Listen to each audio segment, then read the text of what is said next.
marchez avec Dieu, les diables, les sorciers ne vous atteindront jamais.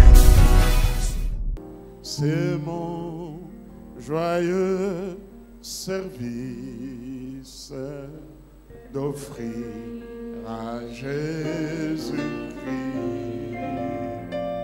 en vivant sacrifice mon corps et mon esprit. Accepte mon offrande. Accepte mon offrande. Bien-aimé Fils de Dieu, et que sur moi descende la flamme du salut. Accepte mon offrande. Accepte mon offrande. Bien-aimé Fils de Dieu, et que sur moi descende la flamme du salut. J'abandonne ma vie sans regret ni frayeur, à ta grâce infinie, à ta grâce infinie, oh mon libérateur. Accepte mon offrande. Bien-aimé Fils de Dieu, et que sur moi descende la flamme du salut. Accepte mon offrande. Accepte mon offrande. Bien-aimé Fils de Dieu, et que sur moi descende la flamme du salut. Qu'un feu nouveau s'allume par ton amour en moi, et dans ton cœur consume ce qui n'est pas à toi. Accepte mon offrande. Bien-aimé Fils de Dieu, et que sur moi descende la flamme du salut. Accepte mon offrande. Accepte mon offrande. Bien-aimé Fils de Dieu, et que sur moi descende la flamme du salut. Bien Jésus soit mon maître, par ton sang racheté. À toi seul je peux être, et pour l'éternité. Accepte mon offrande. Bien-aimé Fils de Dieu, et que sur moi descende la flamme du salut. Accepte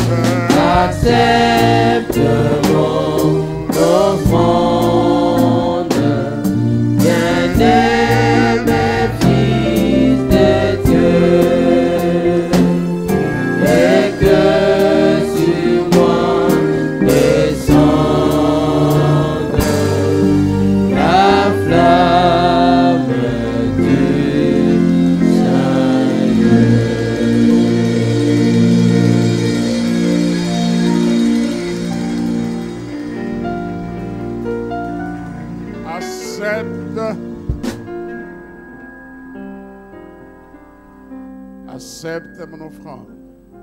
C'est une prière. Amen. Une prière de consécration. L'apôtre Paul dans Romains 12, verset 1er, verset 2e dit: je vous exhorte donc à offrir vos corps comme un sacrifice vivant, saint et agréable. Ne vous conformez pas au présent siècle, mais soyez transformés par le renouvellement de l'intelligence. Amen. Voilà, si nous pouvons tous ensemble, chacun particulièrement, puisse s'offrir à Dieu. S'offrir à Dieu. Lèvons nos voix et prions tous ensemble.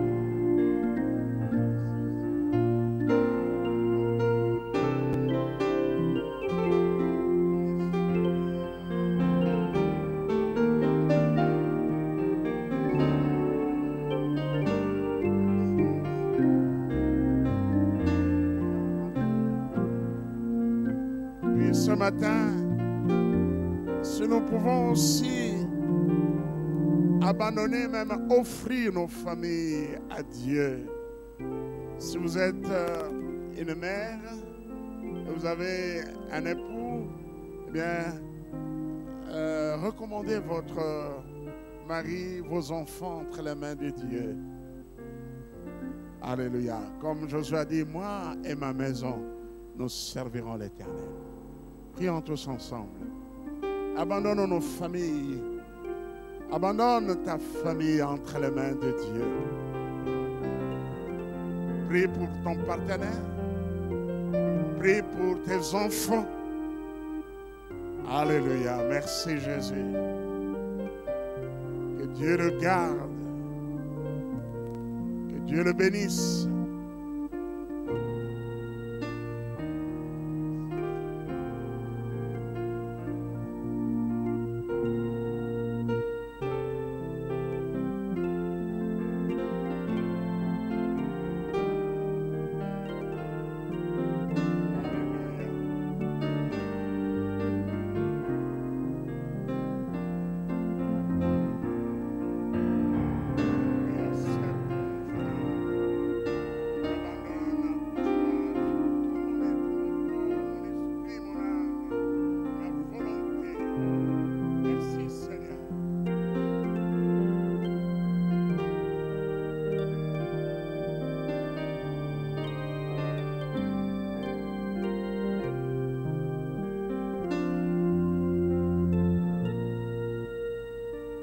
Ce matin, je veux prier pour les personnes qui sont malades. L'Éternel est le Dieu qui nous guérit. Si vous êtes malade ce matin, levez-vous là où vous êtes.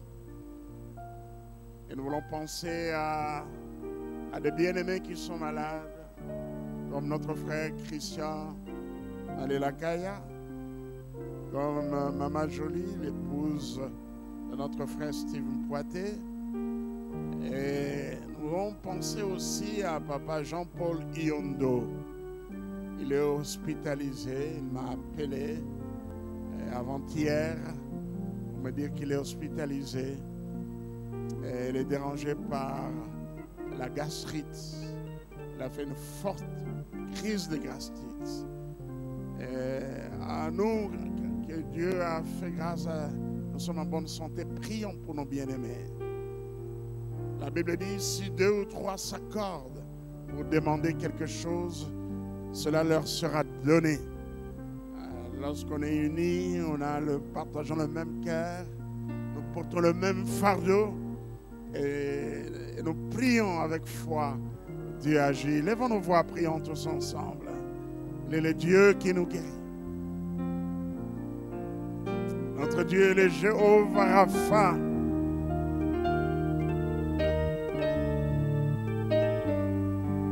Il est le Dieu qui nous guérit. Je crois à la guérison divine. Car rien n'est impossible à notre Dieu. Lui-même s'est révélé au peuple d'Israël comme le Jéhovah Rapha.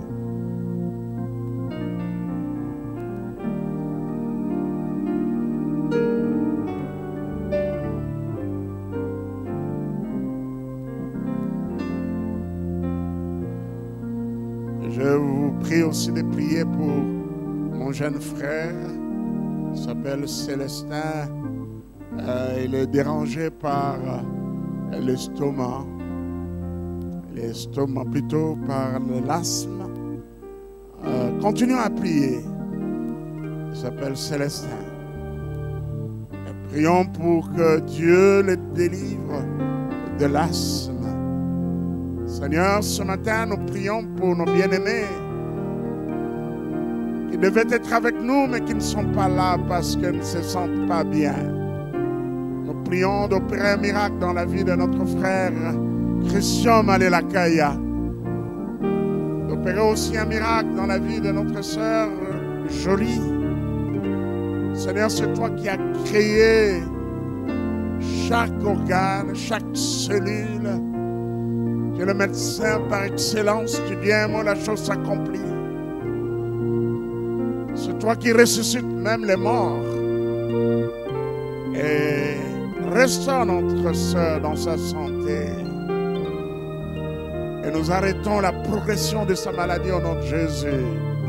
Seigneur, nous pensons à notre frère Jean-Paul Yondo qui est hospitalisé.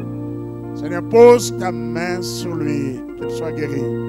Je prie aussi pour mon jeune frère Célestin qui est dérangé par l'asthme et qui a passé la nuit à l'hôpital. Seigneur, et pose ta main sur lui et guéris-le. Je prie pour ce bien-aimé qui sont dans ce temple, tes serviteurs et servantes. Que la main puissante de notre Dieu vous touche et que votre mal soit ôté au nom de Jésus-Christ. Et nous disons tous Amen. Amen. Donc, ainsi soit-il. Et bien que notre prière, Dieu l'exauce. C'est pourquoi nous disons Amen. Il est le Dieu qui nous guérit. Est-ce que nous pouvons acclamer encore très fort pour notre Dieu? Merci Seigneur. Vous savez, c'est beau de chanter les cantiques, hein? Et j'exhorte aussi nos bien-aimés, vous qui dirigez l'adoration, le culte. C'est ce que je faisais lorsque je dirigeais l'adoration à la borne. Il y avait des chants, il y avait des moments où tout le monde restait assis. Je choisissais un cantique, hein, parce que les paroles des cantiques qu'on appelle les cantiques anglo-saxons, la plupart de ces cantiques viennent des États-Unis, de l'Angleterre. Pourquoi? Parce que ce sont des pays de forte tradition protestante. Amen. La plupart des cantiques sont composés par ceux qui parlent l'anglais, bien sûr dans le passé, même jusqu'à présent. Hein, c'est le plan des chants. Ce sont les anglophones qui sont en tête. C'est beau de chanter des cantiques. Amen. Et ces cantiques que nous avons chantés est magnifique, c'est mon joyeux service d'offrir à Jésus-Christ son vivant sacrifice, mon corps et mon esprit. Je bénis Dieu parce que ce sont des chants que j'ai dirigés, ça fait longtemps, mais la mémoire, Dieu nous a donné une mémoire extraordinaire. Amen. Je ne saurais pas réciter ce que nous avons pris comme, prêtez-moi la tautologie, les récitations que nous avons apprises. Mais le pouvoir du chant est que quand vous connaissez un chant, vous allez retenir aussi les paroles. Amen. Voilà, ça c'est... Voilà, mais nous voulons prier. Nous voulons prier pour la parole de Dieu. Levons nos voix, prions tous ensemble. Priez pour votre serviteur qui se tient devant vous, l'instrument que Dieu a choisi. Et priez pour vous-même. Lèvons nos voix et prions tous ensemble. Que Dieu bénisse sa parole et que cette parole nous fasse du bien, que cette parole édifie notre foi, que cette parole corrige, que cette parole sauve, que cette parole donne gloire à Dieu. Prions tous ensemble. Oui, nous prions. Levons nos voix, prions tous ensemble. C'est beau lorsque les gens lèvent leur voix, prient tous ensemble. Merci Seigneur. Merci Jésus. Oui, bénis ta parole. Que cette parole donne gloire à ton nom. Que cette parole édifie notre foi. Que cette parole corrige. Que cette parole nous fasse du bien. Merci Seigneur. Au nom de Jésus-Christ, notre Sauveur et notre Seigneur, nous avons ainsi prié. Nous disons Amen. Voilà. Le dimanche dernier, j'avais promis que je vais continuer cet enseignement. Et pour les personnes qui nous suivent ou qui sont là pour la toute première fois, cet enseignement a commencé au cours du séminaire que nous avons eu, une retraite séminaire. Le thème de ce séminaire était « Mes destinées sont dans la main de l'Éternel ». Amen. C'est de cette manière-là que nous avons commencé l'année 2024, mais c'était pendant cette semaine du séminaire, l'Église était en jeûne et en prière. C'était notre manière de consacrer l'année 2024 à l'Éternel. Et je continue cet enseignement avec le dimanche 14. J'ai continué le dimanche dernier. Et aujourd'hui, je continue cet enseignement, ce sujet en série ou cette prédication ou sermon en série. Mes destinées sont dans la main de l'Éternel.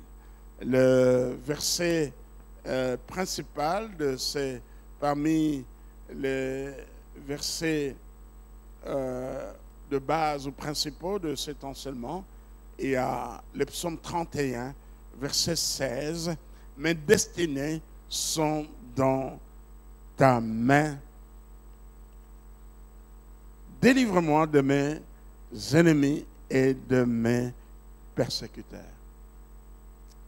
Et à l'occasion, chaque fois, je lis aussi ce que les autres versions disent. La version français courant traduit ces versets ainsi: à tout moment, ma vie est entre tes mains. Arrache-moi aux griffes de mes ennemis, de mes persécuteurs. La version Darby traduit ces versets de cette manière: mes temps sont entre ta main. Délivre-moi de la main de mes ennemis et de ceux qui me poursuivent. La version Parole de vie, qui est une version courant, français courant, dit mes jours sont dans tes mains. Délivre-moi de mes ennemis et de ceux qui me poursuivent. Et enfin, une autre version que je trouvais intéressante, c'est la version TOB, la traduction œcuménique de la Bible, qui dit mes heures sont dans ta main. Délivre-moi de la main d'ennemis acharnés. Et nous avons eu à définir ce qu'est la destinée. La destinée, c'est la vie de l'homme. La vie de l'homme, c'est sa vie future. Et c'est l'ensemble d'événements qui constituent la vie de quelqu'un. Et ces événements sont dépendants ou non de la volonté. Ça dépend de la volonté ou non. Il y a des choses qui nous arrivent parce que nous avons voulu cela, nous avons planifié cela. Mais il y a des choses qui nous arrivent pour lesquelles nous n'avons pas planifié, nous n'attendions pas à cela. Et voilà, je crois que chacun de nous comprend. Il y a des choses qui nous arrivent où nous avons planifié, nous avons atteint l'objectif ou bien les buts. Il y a d'autres choses qui nous arrivent par surprise. Et Ça fait partie de notre destinée.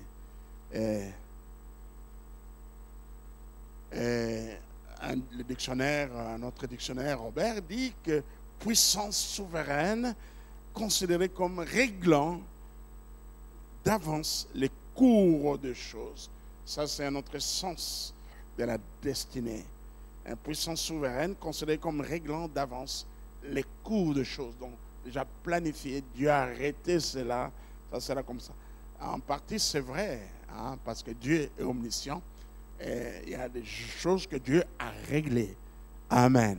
Il a envoyé son Fils pour sauver l'humanité. Hein. C'est dans les décrets de Dieu. Dieu a décidé de sauver toute personne qui donnerait sa vie à Jésus-Christ. Et Dieu a décidé de punir les pécheurs, les méchants. Et Dieu a décidé de bénir plutôt les justes, les hommes et les femmes qui accomplissent sa volonté. Et Dieu a décidé de détruire ce monde présent et pour de nouveaux cieux et de nouvelles terres. Amen. Amen. Mais au cours de cet enseignement, j'ai développé un point où je parlais de la souveraineté de Dieu et de comment j'ai appelé ça, la souveraineté de Dieu et de la responsabilité de l'homme. L'homme, Dieu lui a donné un libre arbitre. Amen. Amen. Dieu lui a donné ce qu'on appelle le libre arbitre, le pouvoir de choisir, de décider. Hein, de décider. Et donc, c'est vrai, Dieu a réglé certaines choses, mais il y a aussi la responsabilité de l'homme. Et nous avons lu le texte de Deutéronome où Dieu dit, « Voici, je mets devant vous la vie et la mort. Choisis la vie afin que tu vives. » Donc là, l'homme est placé devant sa responsabilité. Tout ce que je dis là sont enfin, je parle c'est une révision. Je reviens à ce que j'ai dit. On dit que la répétition est la mère de la science. Vous n'oublierez jamais cet enseignement. L'Éternel est au ciel, il fait ce qu'il veut. Psaume 115, verset 3. C'est psaume, et nous avons un des versets bibliques que nous avons lus, décrit bien la souveraineté de Dieu. Il fait ce qu'il veut. Amen. Merci Seigneur. Et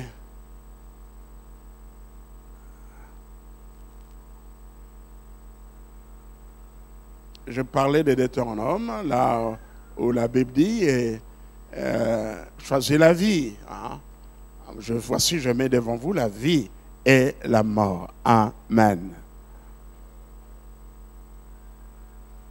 Dieu change le cours de choses. Vous savez, les pouvoirs, nous avons un exemple magnifique de la providence divine, comment Dieu peut se servir des circonstances de la vie pour atteindre son plan. Nous le voyons dans la vie, par exemple, de Joseph. Joseph, qui a eu des visions, qui parlait de ce qu'il sera. Et il était, disons, naïf. Il partageait ses visions avec ses parents et avec ses frères. Et ses parents savaient que cet enfant a une destinée glorieuse. Amen. Mais ses frères avaient compris aussi cela. Mais ses frères avaient développé de la haine. Et ses frères ont cherché à le tuer. Mais il fut vendu après. Le cas de Joseph est vraiment un exemple par excellence de ce qu'on appelle la providence divine. Comme je l'ai dit, c'est le pouvoir de Dieu de se servir de circonstances, de toutes choses, de toutes circonstances pour atteindre un but, son but. Voilà. Et dans Genèse, chapitre 50, je crois qu'on n'a pas lu cela, Genèse chapitre 50. Et là, le dénouement de l'histoire de Joseph. Il était après qu'il soit vendu comme esclave. Et il est arrivé à la maison de Potiphar. Et là, vous savez comment l'épouse de Potiphar est tombée amoureuse de lui. Et puis a cherché avec ce jeune homme. Elle couche avec elle, il a refusé. Et les choses se sont retournées contre lui. Voilà, il fut retrouvé en prison. Mais de la prison, il est arrivé au trône. Amen. Amen. Et tout cela, c'est dans le dessein de Dieu. Dans la destinée de Dieu, les enfants d'Israël. Parce qu'il y aura sécheresse. Et leur père va les envoyer les enfants en Égypte pour trouver la nourriture. Et lisons Genèse chapitre 50, versets 18 à 20. Je disais que c'est le dénouement de l'histoire de magnifique, mais de ce jeune homme. Il faut dire que Joseph a souffert. Il a souffert de la haine, du mépris de ses frères. Il fut vendu, comme je dis, il était en prison. Mais Dieu l'a élevé. Alléluia. Et l'élévation vient de Dieu. Amen. Merci Seigneur. Pour que vous ayez un peu vous rafraîchir la mémoire, nous allons lire à partir du verset 15e.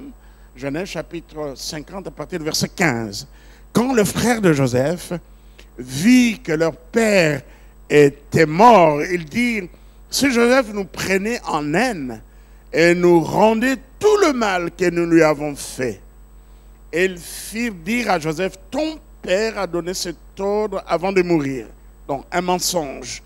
Vous parlerez ainsi à Joseph, oh, pardonne les crimes de tes frères et leurs péchés, car ils t'ont fait du mal. Pardonne maintenant le péché de tes serviteurs, des serviteurs de Dieu, de ton Père. Qu'est-ce que la Bible nous dit après? Lisons. Joseph pleura en entendant ces paroles. C'est par peur. Ils ont reconnu qu'ils ont fait du mal. Je crois que c'est une réaction naturelle. Si vous avez fait du mal à quelqu'un, vous l'avez fait souffrir, et que cet homme-là, sa situation a changé, hein? Vous aurez du mal à l'affronter ou à les rencontrer. Vous aurez de la honte même. Amen. Là, nous pouvons tirer une leçon. Nous devons être accueillants. Nous devons être bons. Nous devons manifester de la bonté envers tout le monde. Parce que tu ne sais pas cette personne-là, ces frères-là, ce qu'il sera demain. Tu as reçu un cousin, beaucoup ont grandi chez un grand frère, un oncle, une tante. Oh, gloire à Dieu pour ces hommes, ces membres de famille qui sont très accueillants. Mais il y a des gens qu'on a fait souffrir comme ça, qui ont souffert. Hein? Un pasteur m'a dit, bon, là, en ce moment-là, il n'était pas encore pasteur. Il était aussi, il faut dire, un peu turbulent. Il a rejoint son frère, qui était un pasteur. Je ne vais pas citer le pays, dans un pays africain. Amen. Bon, même si je cite, personne ne saura. Moi, je ne vais pas parler de nom. Au Kenya, à Nairobi. Il s'est débrouillé, il est arrivé à Lubumbashi.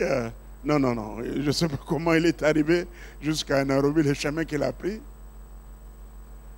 Et puis, voilà, il débarque chez son grand frère, qui fut pasteur là-bas. Donc, on l'a reçu à contre-cœur. Il a dit, demain matin, tu passes la nuit ici. Demain matin, tu vas chercher là où tu vas passer. Chez son propre frère, à l'étranger. À l'étranger. Son propre frère de sang. Quelqu'un, même s'il il était turbulent, il est venu comme ça à l'improviste. Comme il fait tard, tu passes la nuit ici. Mais demain matin, tu sors, je ne peux pas t'accueillir dans ma maison. Aujourd'hui, Dieu l'a béni. Lui aussi, le pasteur. Amen.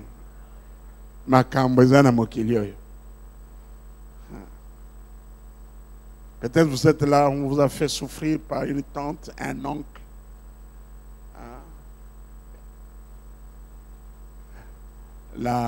Une maîtresse. Il y a même des amis qui... Je connais l'histoire d'un frère.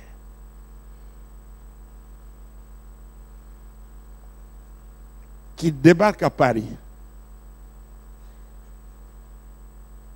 Une histoire vraie. Et celui qui les reçoit, c'est un pasteur. Vous savez, ma solo, vous n'avez pas de situation, mais à l'époque, bon, il y a des documents, ils sont dans des conditions quand même un peu, ils ont des domiciles. Il y a des gens sans domicile, hein, qui sont sous-logés. Et il accueille, il l'amène chez un ami. Il reste là, et puis il dit, je sors un peu, je reviens, je vais te prendre. Depuis que son ami, ils étaient des amis ici à Kinshasa. Depuis que Mtakenda a Zongate. Donc à Sundola et Paya, Moninga m'a dit, papa. Et à Wapé, ici, Kagochayo, il y a ma valise dans les bandes. Ce frère a passé des nuits sur la rue en provenance de Kinshasa. Non, il est parti à une conférence. Il était parti à une conférence comme beaucoup de Congolais font. Au lieu de rentrer, une conférence de Billy Graham. Au lieu de rentrer, je connais beaucoup de pasteurs qui étaient partis, qui sont restés, qui ont fui.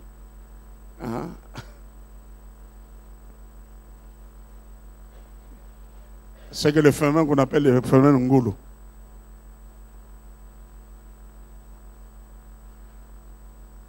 Et il a passé, c'était des grands amis, il s'est promené à Kinshasa. Au lieu de dire la vérité, Master, moi je n'ai pas de maison ici, moi je dors je ne sais pas où, il est parti. Mais comme on dit dans notre... il y a un proverbe lingala qui dit Ngomba na ngomba, écoute nagate, mais bateau na bateau, bakota naga. Je vais traduire un peu en... Qui peut traduire ça en français?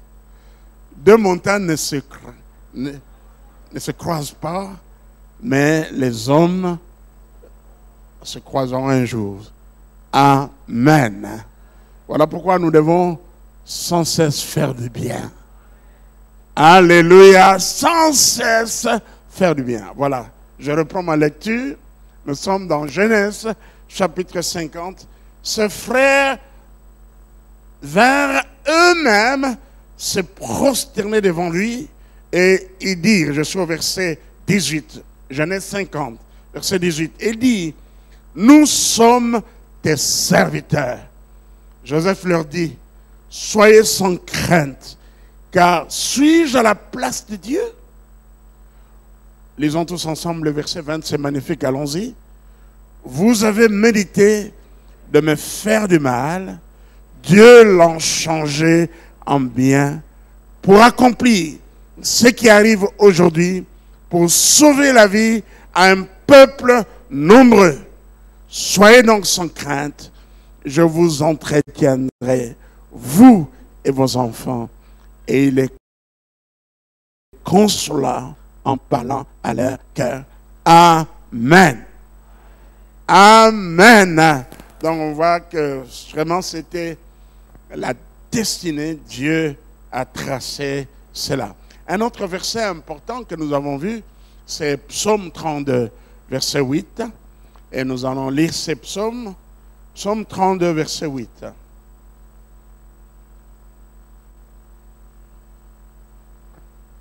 Je t'instruirai et te montrerai la voie que tu dois suivre. Je te conseillerai, j'aurai le regard sur toi. Et nous avons replacé ce texte dans son contexte. C'est le verset qui précède. David luttait intérieurement, il lutte dans sa conscience parce qu'il avait péché, il n'avait pas confessé ce péché. Et jusqu'à ce qu'il a avoué ses transgressions à l'Éternel. Et l'Éternel a effacé la peine de son péché, comme lui-même l'a dit. Alors, il y a cette promesse de Dieu qu'il va l'instruire, qu'il va lui montrer la voie qu'il doit suivre, qu'il va le conseiller, qu'il aura le regard sur lui. Amen. On a noté 4 actions de Dieu, ou ce que Dieu fait en faveur de ses enfants. Hein? Qu'est-ce qu'il a dit premièrement? Je t'instruirai, donc Dieu est notre instructeur. Je te montrerai la voie que tu dois suivre. Dieu est notre guide. Et 3, je te conseillerai. Dieu est notre conseiller. Et 4, j'aurai les regards sur toi. Dieu est notre protecteur. Il est notre bouclier. Amen. Amen. Le dimanche dernier, j'ai développé le point instruction. Je t'instruirai. Je dis c'est quoi l'instruction.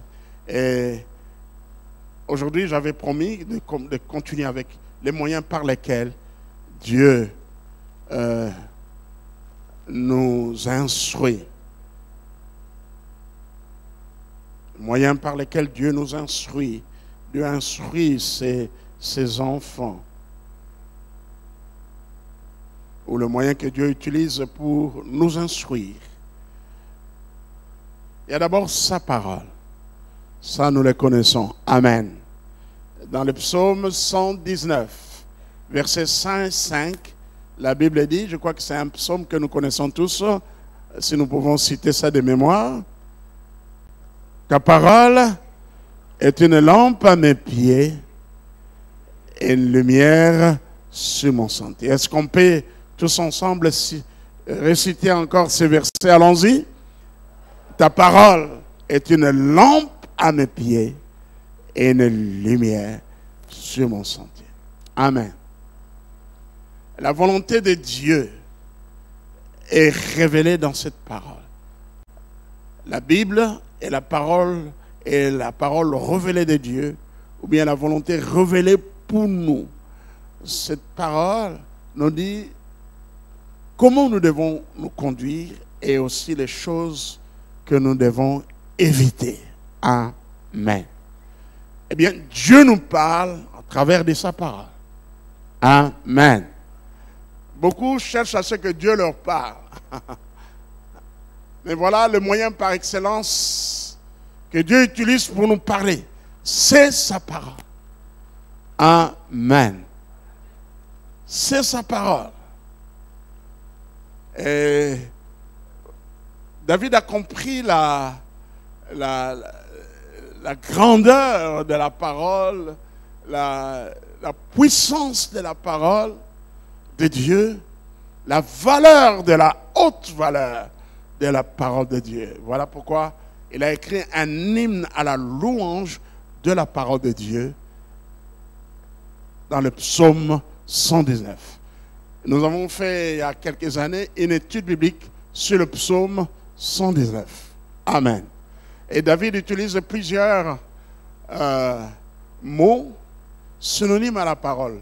Précepte, commandement, oracle. Il y a beaucoup de mots, en tout cas, il y a à peu près 9 termes que David utilise tout au début de ce psaume magnifique. Et c'est le plus long psaume de la Bible. Tout au début, il parle de préceptes. Heureux ceux qui sont intègres dans leur voie. Je commençais à lire à partir du premier verset. Heureux ceux qui sont intègres dans leur voie, qui marchent selon la loi de l'Éternel. Heureux ceux qui gardent ces préceptes, qui les cherchent de tout leur cœur. Vous voyez, il y a la loi, il y a les préceptes qui ne commettent point d'iniquité, qui marchent dans ce voie. Qui a prescrit tes ordonnances. Voilà, ordonnance. pour qu'on les observe avec soin. Puissent mes actions être bien réglées afin que je garde tes statuts. Voilà un autre mot synonyme à la parole, les statuts. Alors je ne rougirai point à la vue de tes commandements. Je te louerai dans la droiture de mon cœur en apprenant les lois de ta justice. Je veux garder tes statuts, ne m'abandonne pas entièrement. Verset 9e. Comment le jeune homme rendra-t-il pur son sentier? Lisons la suite. En se dirigeant d'après ta parole. Je reprends le verset 9. Psaume 119, verset 9. Comment le jeune homme rendra-t-il pur son sentier? Lisons tous ensemble. En se dirigeant d'après ta parole. Ceci ne concerne pas seulement le jeune homme, mais tout chrétien. Amen. Tout chrétien.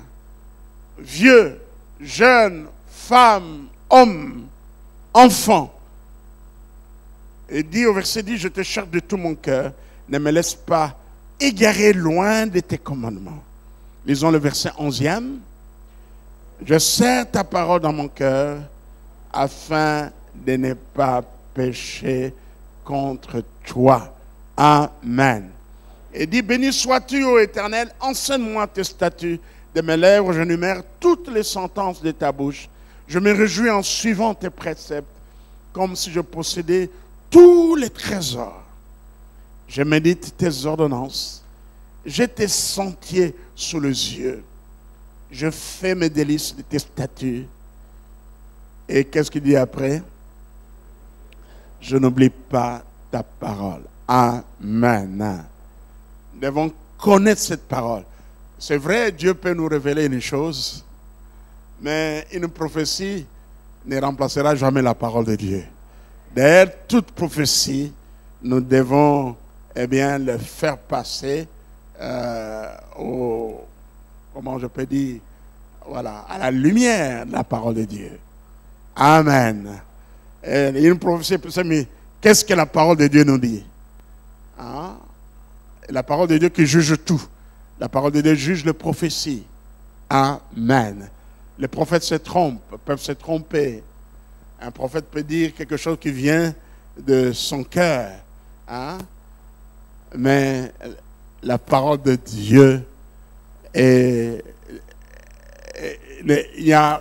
passe pas, c'est la vérité, disons. La parole de Dieu est la vérité. Amen. Alléluia. Alors ne passe pas ton temps, ne perds pas ton temps en cherchant des prophéties sur ta vie, qu'on prophétise sur toi. Non. Lis cette Bible, lis la parole de Dieu et mets les commandements de Dieu en pratique et tu seras béni et Dieu sera avec toi. Amen. Dans 2 Timothée chapitre 3 verset 16, 2 Timothée chapitre 3 verset 16, nous lisons ceci. La deuxième épître de Paul au Timothée, chapitre 16.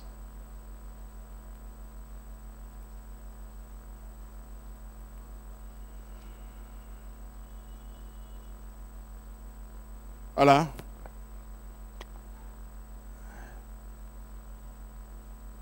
Toute écriture est inspirée de Dieu, est-il pour enseigner et ensuite pour convaincre et ensuite pour corriger, et ensuite pour instruire dans la justice, lisons le verset 17, afin que l'homme de Dieu soit accompli et propre à toute bonne œuvre. L'homme de Dieu là, ce n'est pas le serviteur de Dieu. Tout chrétien, tout croyant. Amen. C'est la parole de Dieu qui nous façonne. C'est la parole de Dieu qui nous transforme. Amen. Si tu aimes ta parole et tu diriges ta vie selon la parole de Dieu, Dieu t'aimera et Dieu dirigera ta vie. Diriger sa vie en suivant le commandement de Dieu, c'est ça déjà la direction divine. C'est Dieu qui dirige tes pas. Amen. Amen. Il y a des gens qui désobéissent à la parole de Dieu et qui veulent que Dieu se révèle à eux. Dieu leur donne une prophétie. Ça ne viendra pas de Dieu, ça viendra de Satan. Vous savez, il y a des esprits séducteurs, n'est-ce pas? La Bible parle de doctrine des démons. Amen. C'est magnifique. Toute parole est inspirée de Dieu pour enseigner, premièrement, ensuite pour convaincre, troisièmement pour corriger, pour instruire dans la justice, afin que l'homme de Dieu soit accompli et propre à toute bonne œuvre. Amen. Oui, le deuxième moyen que Dieu utilise, je peux dire la personne du Saint-Esprit. Le Saint-Esprit, le rôle du Saint-Esprit, c'est de nous rappeler la parole de Dieu. Amen. Jésus a dit, il vous enseignera toutes choses, le Saint-Esprit. Il vous rappellera ce que je vous ai enseigné. Tout chrétien né de nouveau a l'Esprit de Dieu demeurant en lui. L'Esprit de Dieu n'est pas une puissance. Le Saint-Esprit est la troisième personne de la divinité. Amen. Il demeure en nous. Ça, c'est magnifique. Nous l'ignorons souvent que Dieu demeure en nous. Jésus a dit, celui qui croit en moi, moi et mon Père, nous viendrons demeurer en lui. Alléluia. Est-ce que vous avez réalisé que l'Esprit de Dieu, Dieu demeure en vous? Quelqu'un a réalisé cela. Voilà pourquoi nous sommes appelés les temples du... Les chrétiens, nous sommes les temples du Saint-Esprit. Que l'Esprit de Dieu habite en vous.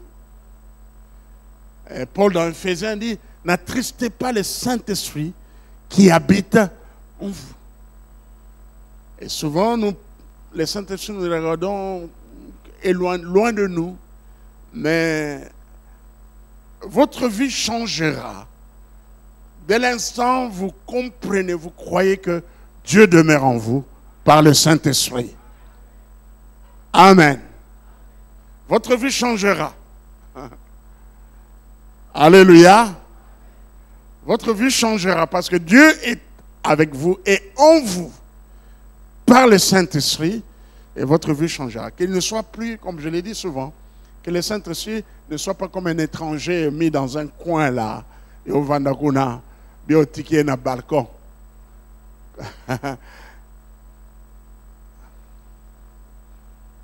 Alléluia.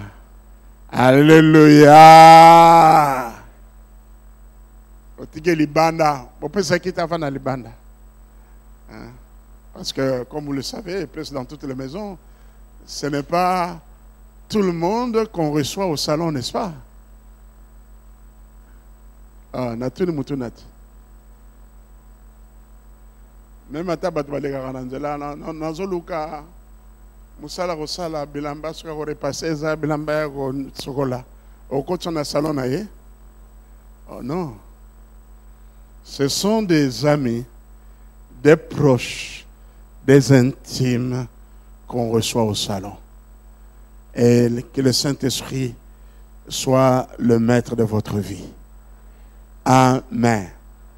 Amen. Oui, nous lisons dans Jean chapitre 14, verset 25. L'évangile selon Jean chapitre 14, verset 25. Et Jésus a parlé beaucoup dans Jean chapitre 14, chapitre 15, chapitre 16, du ministère du Saint-Esprit dans le croyant. Jean chapitre 14, verset 16, la Bible dit, « Et moi, je prierai le Père, et il vous donnera un autre consolateur, afin qu'il demeure éternellement avec vous. » Amen. Amen. Ça, c'est le verset 16.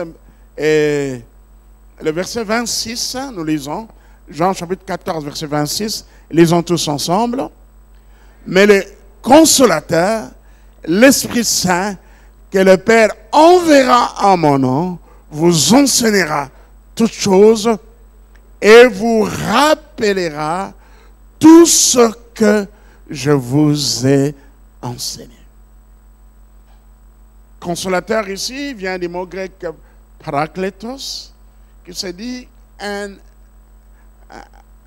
un conseiller, un aide, celui qui se tient à nos côtés pour nous accompagner, pour nous conseiller. Et là, c'est magnifique. Amen. Là, c'est magnifique. Les consolateurs. L'Esprit Saint que le Père enverra en mon nom vous enseignera toutes choses et vous rappellera tout ce que je vous ai enseigné. Un autre moyen que Dieu utilise, ce sont ses serviteurs. Comme maintenant, ce que je suis en train de faire, c'est de vous instruire. Amen. Amen. Dieu, comme l'apôtre Paul nous dit dans Éphésiens chapitre 4, Dieu a appelé des hommes. Et il a appelé les apôtres, les prophètes, les docteurs, les évangélistes et les pasteurs, pour le perfectionnement des saints. Amen. Éphésiens chapitre 4, à partir du verset 11 et les versets qui suivent après. On peut vite lire cela. Éphésiens chapitre 4.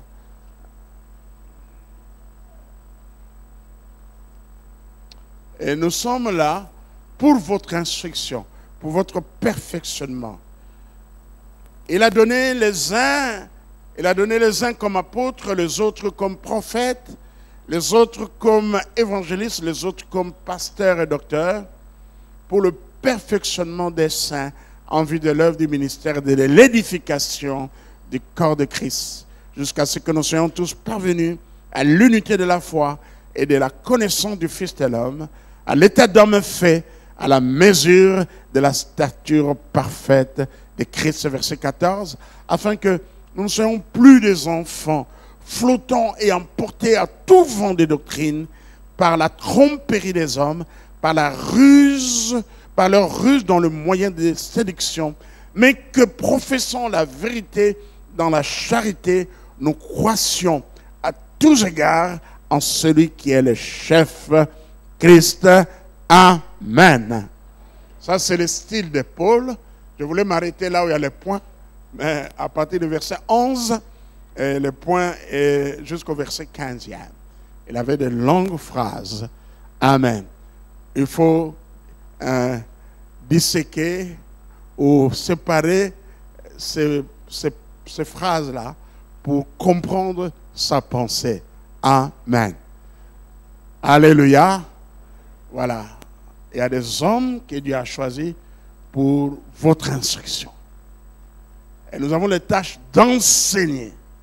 Et comme je l'ai dit dans la générique de l'émission que j'anime à la radio Parole Éternelle, l'émission à l'école de la Bible, la foi grandit par les moyens de l'enseignement exact de la parole de Dieu. Amen.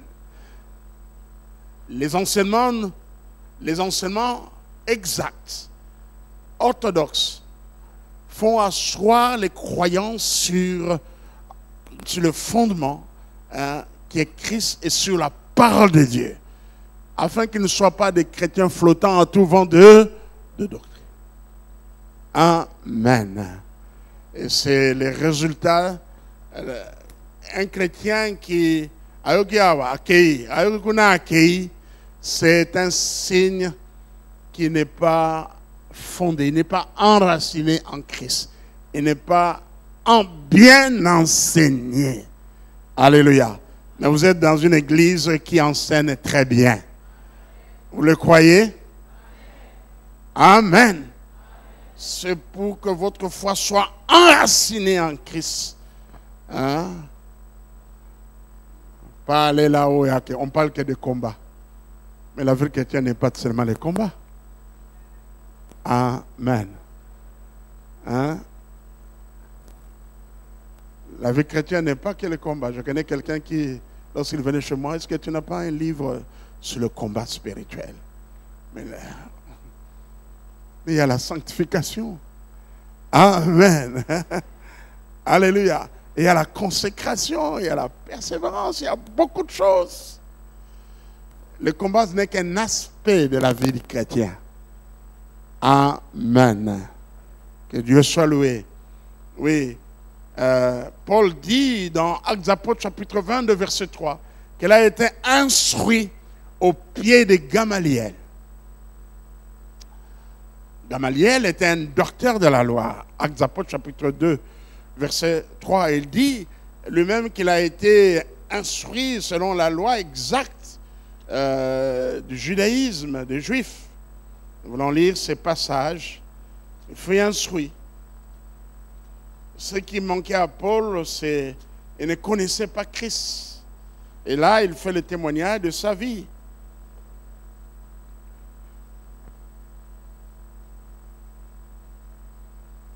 Pour avoir une idée, je vais lire à partir du premier verset.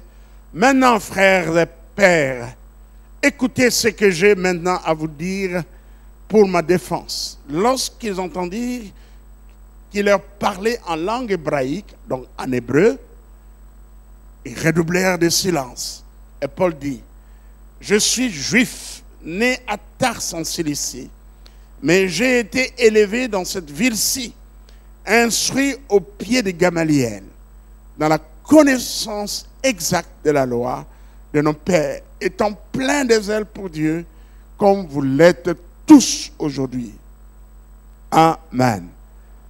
Paul fut instruit selon la loi, comme on dit, la loi, la connaissance exacte de la loi de nos pères. Donc la parole de Dieu, le Saint-Esprit, le serviteur de Dieu, et un autre moyen que Dieu se sert pour nous instruire, ce sont certains faits de la vie. Certains faits de la vie ou circonstances. Amen. Alléluia. Je crois que de certaines expériences que nous avons, oui, on peut ajouter que certaines expériences, faits, circonstances, nous pouvons tirer des leçons. Dieu permet certaines choses. Il est le maître des temps et des circonstances, n'est-ce pas? Amen. Dans Ecclésiaste chapitre 7, verset 14, Ecclésiaste chapitre 7, verset 14,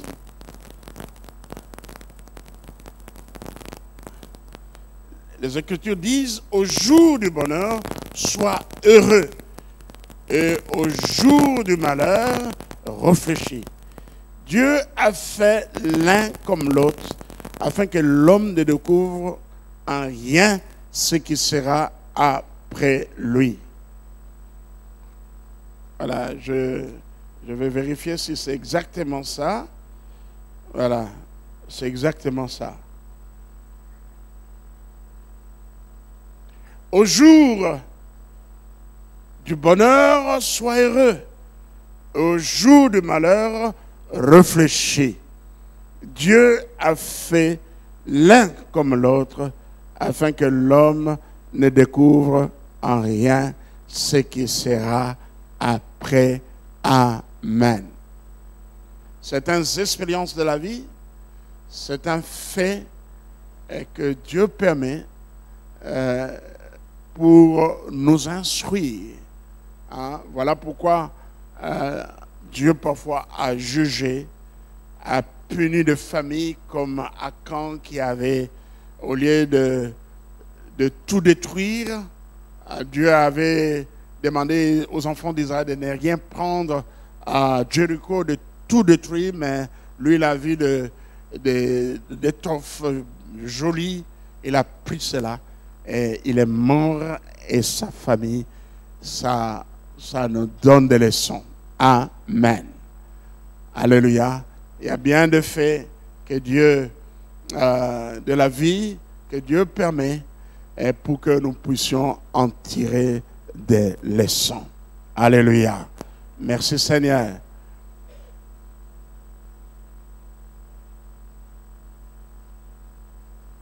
Et je donne l'exemple, par exemple, les pots de la manne dans Exode 16, verset 32, les 12 pierres tirées du Jourdain. Les 12 pierres tirées du Jourdain que nous trouvons dans Josué chapitre 4, versets 19 à 24. Et ce sont des vestiges ou bien des circonstances pour rappeler aux générations futures ce que Dieu a fait. Amen. Donc, Dieu est celui que nous conduit. Nous avons, il nous instruit. Voilà, je vais passer à l'autre point. Après que Dieu nous instruit, il est notre instructeur. Je voulais dire quelques mots sur Dieu est notre guide. Amen. Dieu est notre guide. Eh bien, la Bible, dans la Bible, nous trouvons de nombreux, dans l'Ancien Testament, comme dans le Nouveau Testament, nous trouvons de nombreux exemples qui montrent comment Dieu dirige collectivement et individuellement ses enfants. Quand je dis collectivement, par exemple, comme les enfants d'Israël, comment Dieu les a dirigés.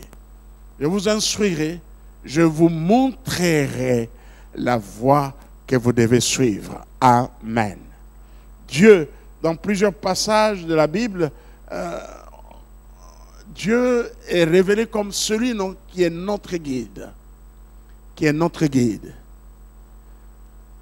Il y a un passage intéressant dans le livre de Proverbes. Proverbes chapitre 14, verset 12. Proverbes 14, verset 12. Et ce parole de ce proverbe est répété dans Proverbe 16, verset 25. Proverbe 14, verset 12, Proverbe 16, verset 25.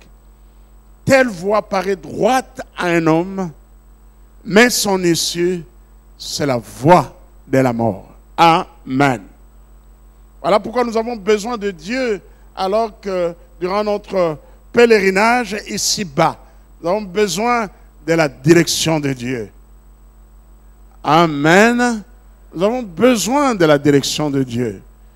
Et on peut emprunter une voie croyant que elle est bonne, mais son issue, c'est la voie de la mort. Bon, bien sûr, nous avons déjà la parole de Dieu qui est notre guide, qui est notre boussole. Mais nous avons besoin aussi de Dieu dans bien de choix, tout cela. Telle voie paraît droite à un homme, mais son issue, c'est la voie de la mort. Et j'ai lu d'autres versions. J'ai lu 4 autres versions de la Bible. Il traduit ce verset ainsi. Tel juge droite sa conduite, mais en fin de compte, elle mène à la mort. Ici, on parle de la conduite. Oui, la voie qu'on choisit, ce n'est pas seulement le chemin, un choix, mais ça peut parler aussi de la conduite. Vous trouvez que cette conduite que vous avez, elle est bonne. Cette conduite que vous avez choisie, elle est bonne. Mais ça va vous créer des problèmes.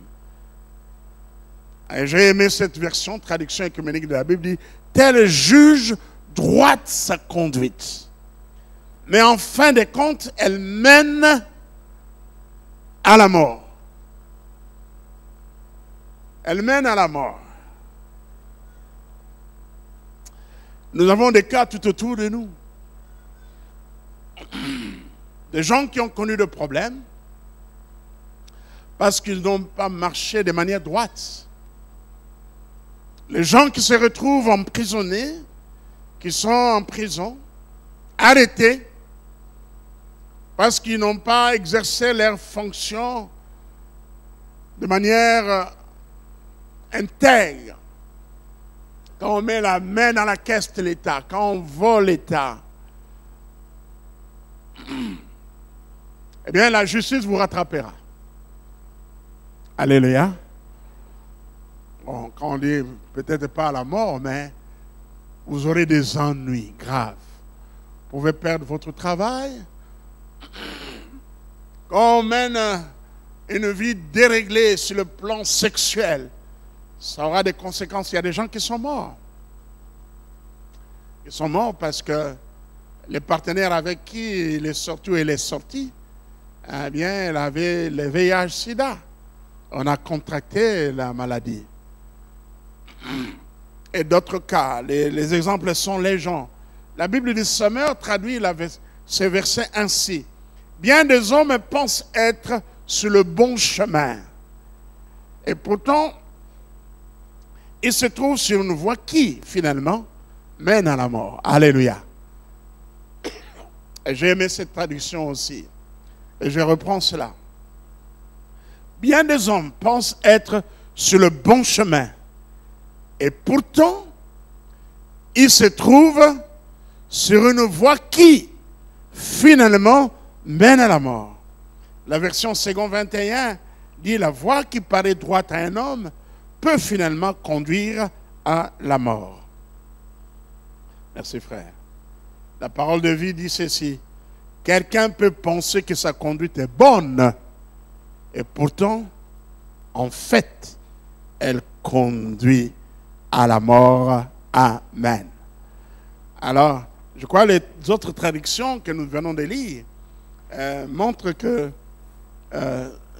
telle voie paraît droite à un homme fait état de la conduite. Amen. La conduite ou le choix que nous faisons dans la vie. Le meilleur guide pour notre vie, c'est Yahweh. Le chemin que Dieu nous montre est un chemin de paix. Le chemin que Dieu nous montre est un chemin de sécurité. Le chemin que Dieu nous montre, c'est un chemin de bénédiction. Est-ce que quelqu'un peut dire Amen? Est-ce que vous pouvez dire un vrai Amen? Si vous croyez que le chemin de Dieu, le chemin du salut, c'est le chemin de la paix, le chemin de la sécurité, le chemin de l'assurance, le chemin de la bénédiction et le chemin du succès, le chemin de la victoire. Amen. Je vous montrerai la voie que vous devez suivre. Et les exemples sont légion sur la direction divine. Nous pouvons parler de l'ange de l'Éternel qui avait la mission de conduire les enfants d'Israël. Exode 23, versets 20 à 23. Exode 23.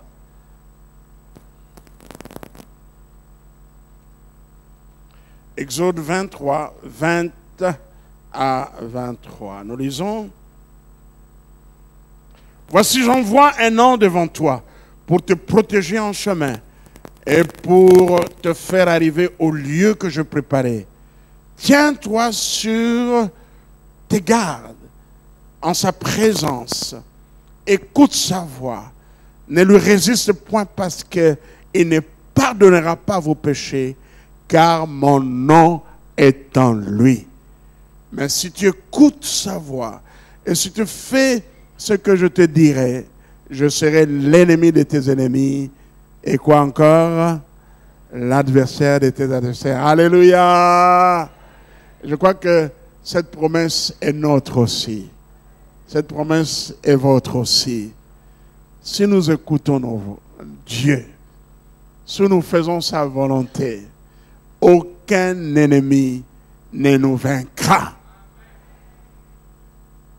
Si nous sommes avec Dieu, aucun ennemi ne nous vaincra. Et Dieu sera avec nous si nous obéissons à sa parole. Retenez bien ce verset, ce que ce verset dit, et je vais reprendre cela. Tiens-toi sur tes gardes en sa présence. Écoute sa voix. Ne le résiste point, parce qu'il ne pardonnera pas vos péchés. Et ici, je vais dire que cet ange de l'Éternel, c'est Jésus-Christ. Et là, en théologie, on parle de la théophanie. Théos, phanéo, l'apparition de Dieu dans l'Ancien Testament. Et c'est cet ange spécial, qui parfois on l'appelle l'Éternel, parfois Dieu, cet ange qui a le pouvoir de pardonner ne peut être que Dieu. Et ce sont les apparitions de Jésus-Christ dans l'Ancien Testament. Et on désigne par l'ange de l'Éternel. Amen. Notez cela C'est important parce qu'il ne pardonnera pas vos péchés. Lui, l'ange. Alors c'est un ange spécial. Il n'est pas un ange, c'est l'Éternel. Car mon nom est en lui. Mais si tu écoutes sa voix et si tu fais tout ce que je te dirai, je serai l'ennemi de tes ennemis et l'adversaire de tes adversaires, qui ne voudrait pas que Dieu soit l'ennemi de ses ennemis et l'adversaire de ses adversaires. Qui veut que Dieu soit de son côté? Mais il faut te mettre du côté de Dieu. Alléluia. C'est toi de te mettre du côté de Dieu.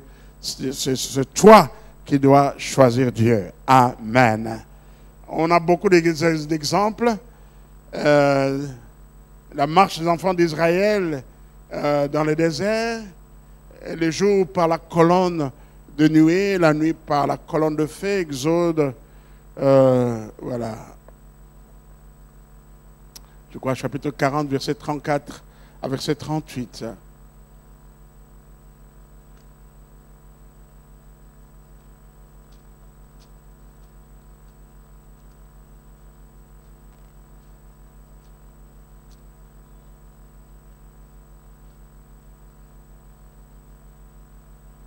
Alors la nuée couvrit la tente d'assignation, la gloire de l'Éternel remplit les tabernacles.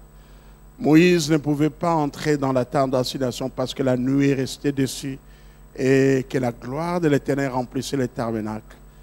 Aussi longtemps que durèrent leur marche, les enfants d'Israël partaient quand la nuée s'élevait de dessus le tabernacle.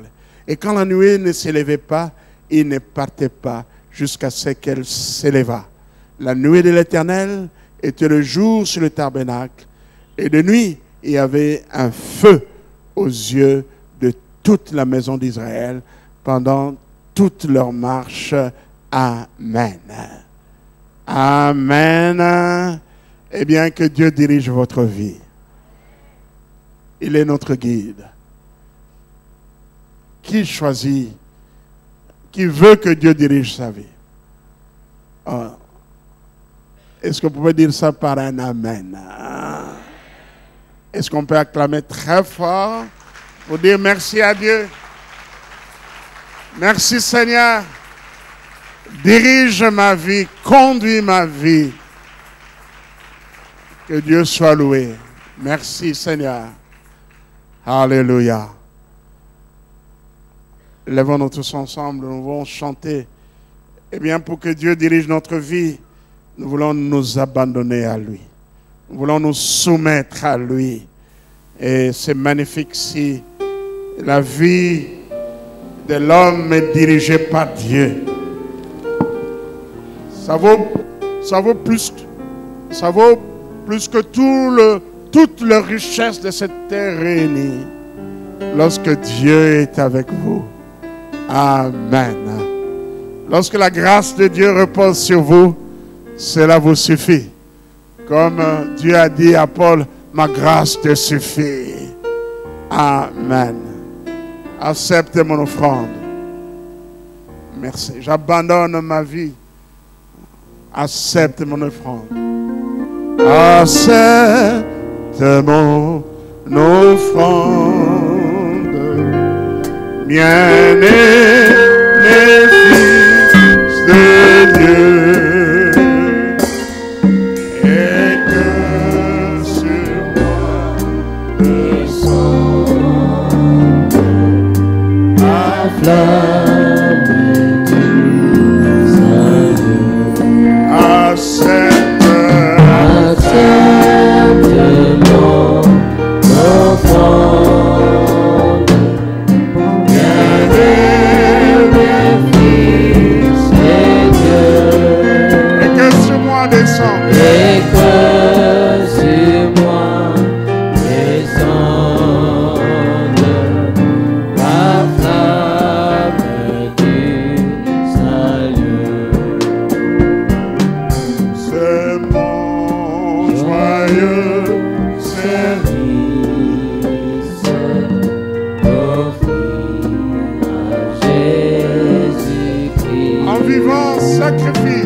sa grâce infinie. Ô mon libérateur, Ô mon libérateur, accepte mon offrande, bien-aimé fils de Dieu, et que sur moi descende la flamme du salut. Accepte mon offrande, bien-aimé fils de Dieu, et que sur moi descende la flamme du salut. élevons nos voix, prions tous ensemble.